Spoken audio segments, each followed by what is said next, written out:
Greetings once again. My name is John Gabriel, and this is a new calculus channel.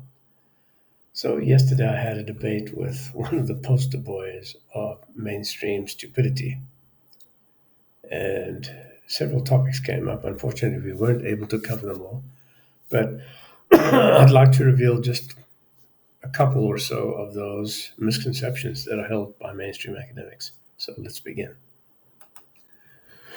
Now, it's pretty evident that most people don't understand.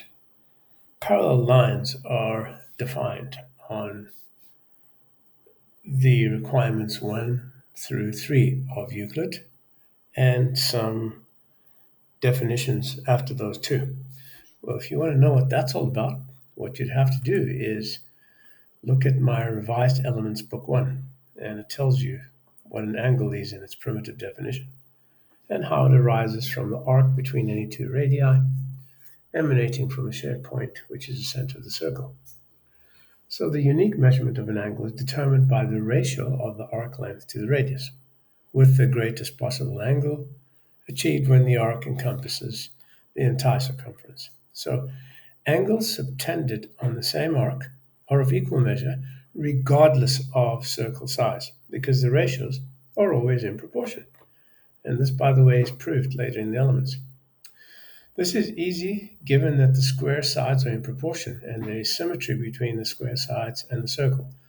So this starts giving rise to another well-known constant, pi. But you'll see that the symmetry here is all the same. So if you had to increase or decrease this figure, the symmetry keeps the proportions the same, and the angles that are subtended on the same arc are always of equal measure. So you can look at that. I'll put a link to it.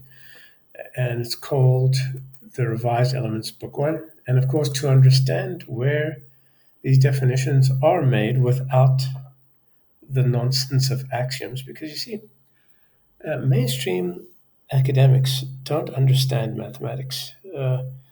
Once upon a time, there were 40 math academics who tried to understand Euclid, and they failed.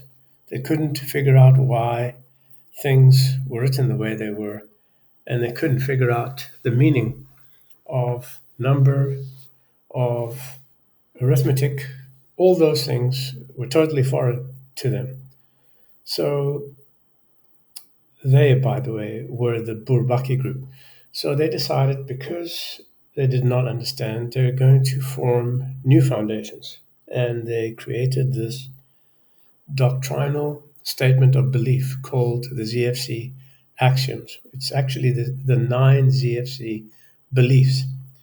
And they produced a huge bowel movement, which is called the modern foundations of mathematics, which is based on set theory and ZFC axioms.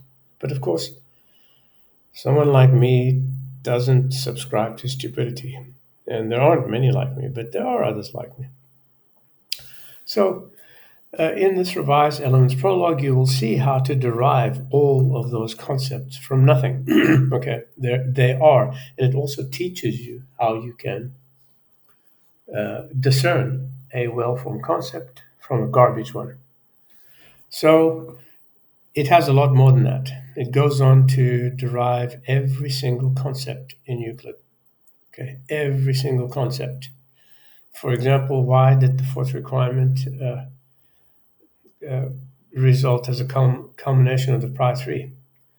So, if you begin with the angle definition, this is where symmetry embodies the property of being constituted by exactly the same paths, encompassing movement from one location to another. So you have to read the previous, up to the previous point to understand this. And an arc denotes any segment of a circle's path.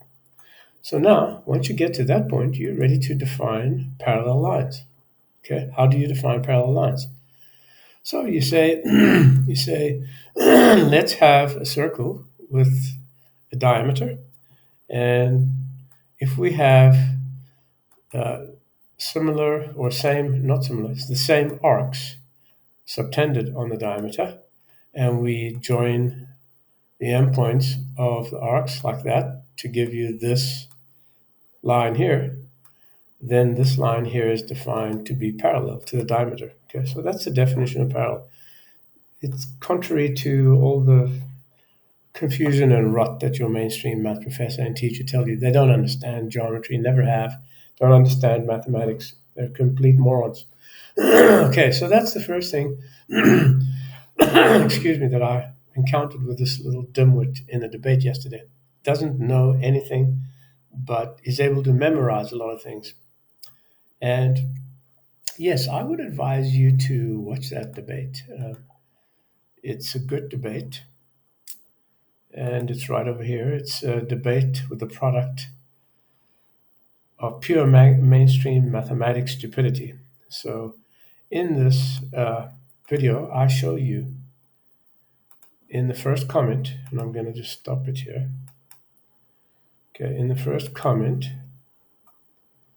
I show you here how this boy Milton displays great ignorance confidently with respect to many topics, and here are just a few. So I didn't get a chance. I got a chance to address most of these in the video, but I didn't get a chance to say them as properly as I'd like to because of time constraints, obviously. And yeah, so the young lad made a lot of mistakes, serious mistakes. Didn't know the meaning of words that he used. He came up with something really, really interesting.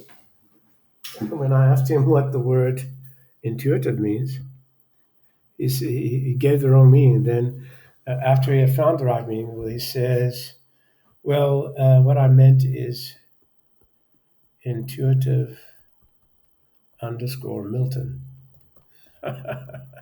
Okay, so it's quite an irony because Milton was carrying on about how systems should be formal and people should agree on them and everything, but he doesn't even know of the common use of intuition. Doesn't know what it means, like you don't know what it means either. But you use it a lot and you love the word because it makes you sound intelligent when you're actually nothing but a buffoon. So stop the video now and look it up so that you can learn once and for all what it means and don't use it again. So now that you've seen that part of it, let's go over to the next one. The next one is is a total misconception of something called square root 2. Okay. So somebody might say, okay, let's get down to this. All right. Somebody might say something like the square diagonal called square root 2 is always completed. Whatever that means, I don't know. It's gibberish. It's the length of the diagonal with side 1 to 1. I think what he or she meant is it's equal to 1 unit. And I asked GPT, which by the way is very well trained by me in this case, to explain why this is wrong. And it says the statement is wrong because the diagonal of unit square is a length magnitude, not a number. Referring to the diagonal square root 2 is a misnomer, since square root 2 is an abstract numerical name that describes the ratio of the diagonal's length to the side's length. Okay, it's not exactly what it is, but it's a failed measure of that attempted measure of the ratio. It's a failed measure when you attempt to measure the square diagonal using its side as unit. And it says it's always a complete geometric entity, but ratio cannot be expressed as a fraction of two integers, which is correct. Thus, the diagonal itself is perfectly well defined, but naming it a square root 2 suggests a number that does not exist as a fraction causes confusion. Then I said, does the length of either the side of the diagonal even matter? And of course not. The absolute lengths of the side or diagonal do not matter. What matters is their ratio. Actually, what matters is the measure of their ratio, because that's how the constant square root 2 is realized. Of course, the ratio is constant, but that has nothing to do with the square root 2 symbol. So what does that say? What does that mean? Okay, so it means that if you have a square diagonal like that, and you try to measure that square diagonal, using either side. So this is the side, this is a diagonal. Okay. So your ratio is basically this to this. Okay. This to this. Now, if you try to measure the length of this line with this ratio, it's approximately 1.4 something, something, something. I mean, you can't really measure it because it doesn't have a measure. So, and that's where the Pythagoreans, mind you, not confused as everybody thought. That's false. The Pythagoreans discovered algebra. The Pythagoreans. Yes, they didn't call it algebra then, I know. That doesn't matter. But it was algebra. In fact, you cannot discover this concept without algebra. In geometry, every ratio has a measure and can be used to 100% accuracy, as I show you in my brilliant publication called Gabriel Arithmetic without numbers. Okay, so these things are just very problematic for many mainstream math academics because they're taught wrong. And as you can see, it doesn't matter what square you have. If you try to measure, so for example, let's do this. This is, let's put a little value there, show label. Let's get the value. And we'll put a value on this one too. Okay. Now, what it's saying is that 4.24263 divided by 3 is equal to square root of 2. Okay. And how do I know? Well, this is segment P, and this is segment L. So if I say P divided by L, let's do that, because a lot of you are very stupid. P divided by L. See? You see that number there? That's not actually square root 2, but it's an approximation to square root 2. And frankly, it doesn't matter how big the square is. Do you see it changing? It's still the same, isn't it? All the same. It never changes. Okay, so that's how you realize square root 2. All right, so ChatGPT gets the right conclusions every time. I mean, it gets the final one right too, which is important, but the actual side and diagonal lengths are not as important, as there are innumerably many such ratios because there are innumerably many squares of different sizes. And that happens to be true. Okay? So if you're not already subscribed to my channel, become a subscriber, click like, follow me on Academia. Here I'll place a link to these brilliant articles that you can read. You obviously can't have everything I've rewritten on Euclid's Elements because someday I might hope to publish it. So I don't share everything for good reason. And of course, there's a lot more I haven't shared, also for good reason. My ebooks are available on Amazon. This particular one here is available with the watermark free on Academia.edu. And I'm not going to give you the link. If you're interested, go there and get it, or ask me in the comment section. And that's pretty much it. I'm the great John Gabriel, and this is New Calculus Channel. Till next time, goodbye.